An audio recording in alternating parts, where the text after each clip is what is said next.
ضلع نرمل کے شہر بھینسا میں آج راکھی تیوہار بڑے ہی جوش و خروش کے ساتھ منایا گیا۔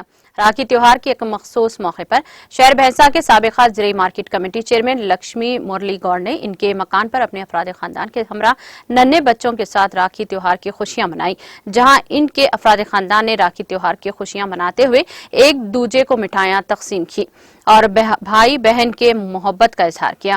بعد ازاں BRS سینئر قائد جی مرلی گوڑ نے شہر کی عوام کو رکشا بندھن کی مبارکباد دیتے ہوئے کہا، راکھی تیوہار ایک ایسا خوشی کا دن موقع ہوتا ہے جو بھائی اور بہن کے درمیان محبت کا اظہار کرنے کے لیے منظم کیا جاتا ہے۔